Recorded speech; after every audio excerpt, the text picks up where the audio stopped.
Hello and welcome to The Big Fight. Do we have a sense of humor? Do we know what's funny? Are we willing to accept a range of different types of comedy as being genuinely funny? Or, as is often the case in the country, do we feel it's better and safer to just ban it all and to stop it all? In other words, are we somewhere losing the ability to laugh? And also, what is actually funny? That's not also very clearly established. What is funny to one person can be completely outrageous and offensive to somebody else. So what is humor? Though there are some of the issues we are going to be covering on what is hopefully going to be a rather entertaining episode of The Big Fight. Joining us from the BJP, Sambit Patra, standing next to him, Sohail Sheikh, who's been known to be funny once in a while. 10, 15 years ago was the last one, right, Sohail? Yeah. When I cracked a joke when you told me you were married. There you go again. All right, Father Joseph Das, great to have you with us, General Secretary of the Catholic Secular Forum. You have had grave objections to some of the things that have been done in the name of humor in the recent past, and you think that a lot of these guys are crazy, and perhaps you being one of them. You're pointing to me. Yeah, you're one of the people, because you're Arunabh Kumar is founder and CEO of the Viral Fever Media Labs. Vikas Pandey, social media activist, been working very closely with the Narendra Modi campaign and others, but also has views on what is funny and what is not.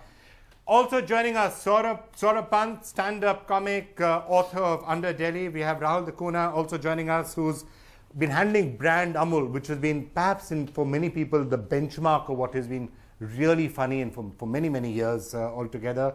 And Q joins us, Kaushik Mukherjee, filmmaker, who's got into, well, I can't even say the name of one of his last film because it'll probably get me banned. Have we somewhere along the way lost sight of what is genuinely funny, or have people started to push the boundaries so far that it's no longer really amusing? India is a very funny country without a sense of humor. So, I mean, if somebody is sitting on moon and watching us on mute, I think we are the funniest country ever. I mean, India is the funniest stand-up act going on. But I think... Any channels in particular you have in mind when you say that? I think if you tune into Delhi, I think it's one of the funnier channels. But I feel we have just gotten started getting funnier. I don't think there is an end coming or there, because it's very scary for people like us who have just started doing content and who have started creating things, who aspire to make stuff like a Mullah Nasruddin or a Kakka Ji Kahin or Wagle Ki Duniya. And that's why I'm quoting examples. All of those are very clearly established. Nobody has an issue with them. Where we are starting to see issues is, how far are you going on humor? And like on the internet, for example, and you must be seeing a lot of this, Vikas, a lot of stuff is being done on the internet which people are saying, look, this is not genuinely funny, this is offensive. What I've seen that lately movies are coming out which are giving abuses, which are more of giving a shock value to the audiences rather than being funny and creative. They are more playing on the shock value using the abuses. And so I think they're that's doing it for effect, funny. you're saying? Even having bad effect on the audience, even children who are going to watch it. And have you seen the trailer of Ek Paheli Leela? No, I haven't. You should see the trailer of Ek Paheli Leela. More children will lose their innocence watching that trailer than any of the content that we've done.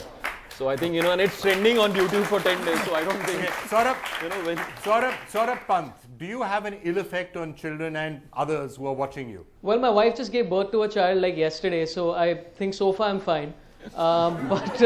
Yes, but the baby has not yet been exposed to you. I don't expose myself not to being my baby stand-up at all. comedy anyway.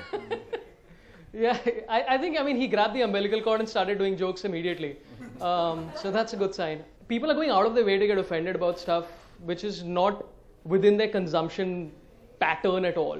Like there's so much like effort to try and find something which they find offensive. So I'm like, if you don't regularly consume something, why do you have to go so out of your way to find something that will offend you? It doesn't make any logical sense. Okay, can I ask you a question? When you are standing up there and you're doing your thing, are you almost deliberately finding things there which will be of shock value? I don't think so. I think the key word is stand-up comic. It's not about being offensive. It's about being funny.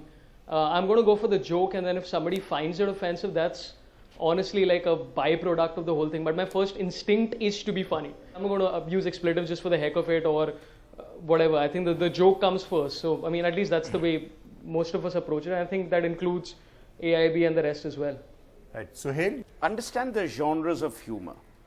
There's a difference between satire, which is intelligent humor. There's a difference between vulgarity and humor, vulgarity. A lot of people would say you're being vulgar for the sake of drawing attention. I don't regard that as humor. With due respect to Saurabh Pant, I think most of our stand-up comics have repetitive scripts and are certainly not funny. But that's because we ourselves as a society haven't grown up on satire. We like Kapil Sharma. You know, we like transgender dressing.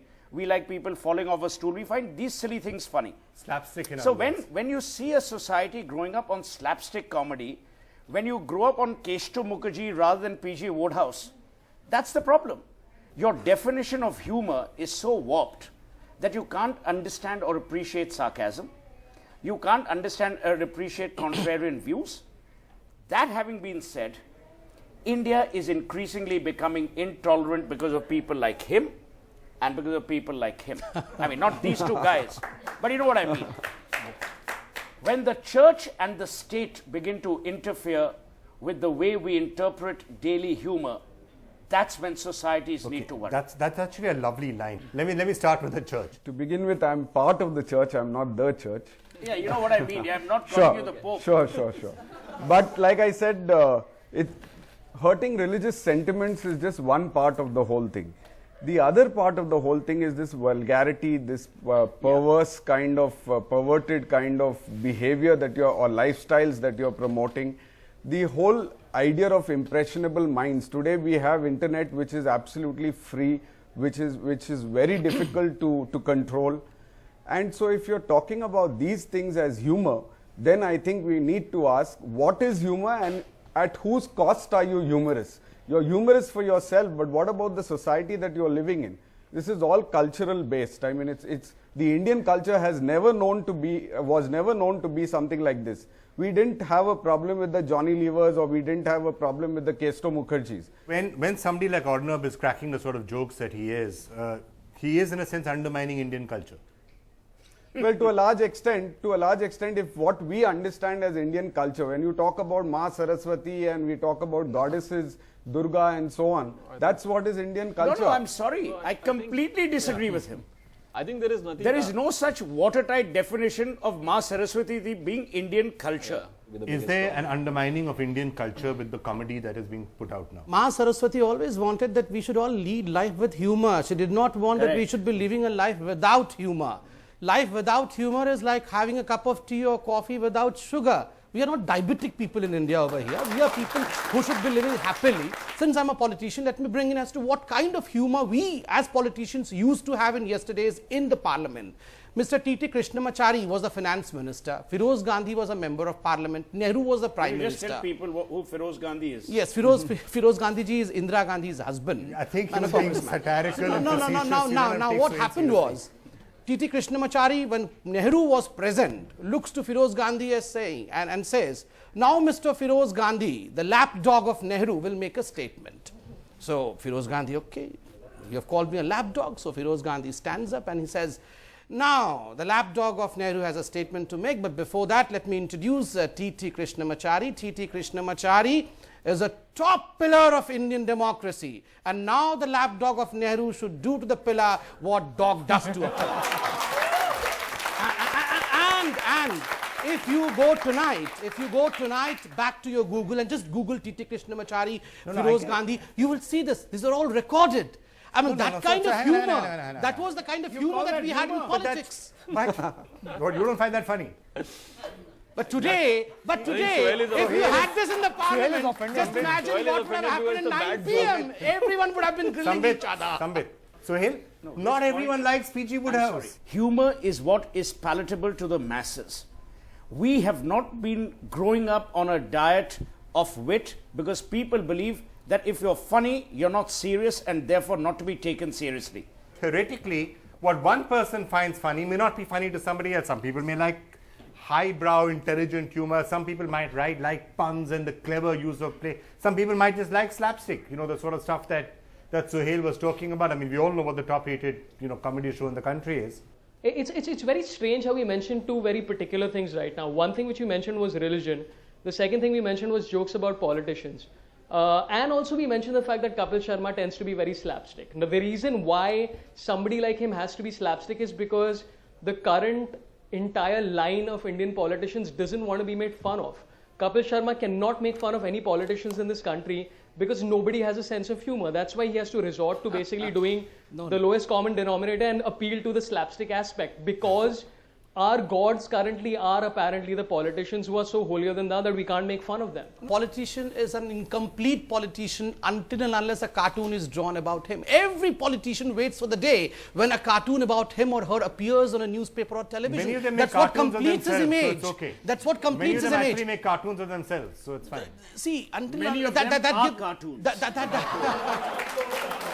See, I'll tell you, thankfully there are cartoons and politicians, and how I wish there should be more cartoons in life so that life is so easier, you know. With seriousness, life is never easy. But having said that, Shekhar Shuman used to make Movers stand-up and comedy Shakers. on Movers and Shakers on Lalu Prasad Yadav, and you would be happy to know that both of them are dear friends after that show. Lalu used to give him a call every night. "Ye acha tha, aaj bahut acha tha." So it's that kind of thing. That's okay. Like I forgive Suhail for most of the things that he says about me on air. It happens. It's known to happen. All right, let me get Rahul Kunha in on that note. Rahul, in a sense, Amol has been known for a certain quality of wit. That's one of the few ads that people actually have been looking forward to for decades now. That's one particular type of humor. It's intelligent humor. But is that, to your mind, is that the only form that humor should be, or should we be reasonably accepting of other types of humor, including those which we may not personally find that funny? I don't think we've ever actually had a sense of humor, if I was really, really honest about this, because we're truly, as a country, we're very happy to laugh at other people. But the moment the searchlight and the torchlight is turned inwards, we're not able to laugh. So we're really, really happy to laugh at the Sardarji joke, the Bawa joke, you know. But the moment it gets slightly, what I would say, the moment it gets slightly hard target, it's easier to laugh at the soft targets. The hard targets don't have a sense of humor. Actually, even Amol did get into controversies, right? That Indian virgin needs no urgent after virginity tests that were done. That ad, I don't know how that must be 30, 40 years back, that particular ad had come up. You've had other such examples. You were bringing out cartoons on sterilization just after the emergency. That Amol's always practiced compulsory sterilization. You know, so it's not that Amol hasn't got into trouble even for some really funny cartoons in the past. You know, over the last 20 years that I've been handling the Amol account, I've watched politicians with a great amount of interest, because they truly provide the most amount of grist for our mill, right? They're just the funniest people on earth. And more now, the kind of comments that one hears almost every single day, the reason why we've been able to go from what was initially a monthly, you know, output of hoarding to now a daily output, Bikram. We're out every single day, and 70% of those topicals are on politicians. And I will say this much, that politicians laugh at themselves up to a point.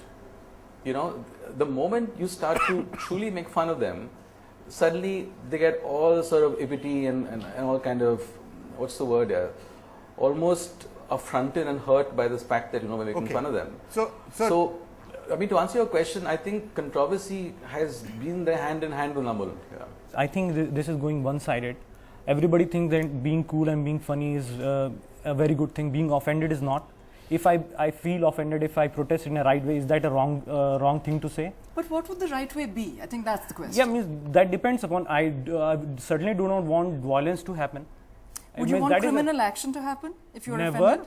Who said that? Does it look like I'm saying that? Would you want to make a joke in response? No, I can start from being silent, not responding to your joke, or saying doing a walkout, or saying if it becomes very even if after repetitive, I can go and do something legally, right? So Karuna Nandi, as you're AIB's lawyer, right? In the Supreme Court, they have other lawyers in the High Court. Okay, so you're representing them in the Supreme Court. Yes. Now, when the AIB Roast, which is one of the most recent events that happened, when somebody actually sees what was said and what was done, I think a large number of people might say, wow, they really did cross the line on occasions. But maybe that was what the intention was. Well, let's unpack Was part this. of the intention to shock, to just see how far can we push the boundaries? You know, what is the idea of the roast? The idea of the roast is you make insults on people that are there also of equal power, of equal humor, that can make insults back at you, right? Or your other friends who don't mind. And you insult in manners that normally you would not. They would not be considered. It's not just politically correct. It would be considered actually offensive if you were to say it in a forum Offensive like to this. who? But This would is be very considered- important. No, but this is very important. But right? let me put it this Because way. the If law I was to address say that. to you some of the things right now that were said in the AIB Roast, you'd Yes. probably throw something at me. No, or, but at the you same know. time, I know. No, but in a different Vikram, format. the point is different. The point is that if it is advertised that this is going to be particularly insulting, if you take affirmative steps to make sure there are no children in the audience, if the 4,000 people there are paying 4,000 rupees a head, right, in a large stadium, to enter and to say that, look, other people may So they not knew be what they were interested in getting this kind in of for. humor, but this is something we find funny.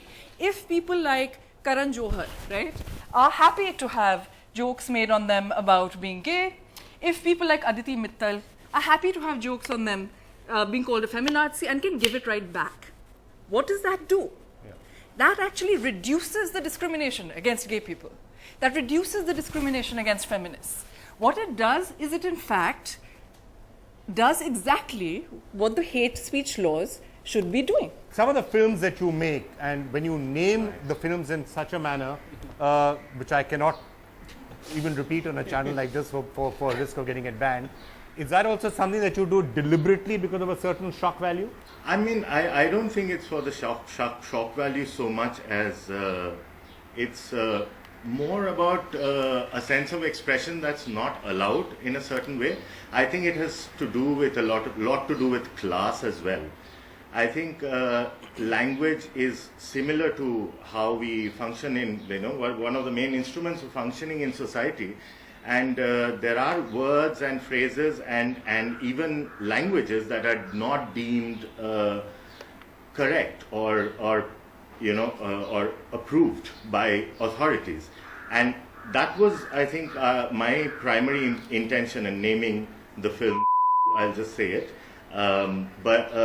Because it's a word that's widely around you, it envelopes you, it's everywhere, and nobody seems to really take it the way authority takes it. So it's really a question about questioning authority rather than just being for the sake of shock. Need for the hour is to understand that political incorrectness has the word political in it. So the intent of the comment has to have some sort of political agenda or some agency behind it.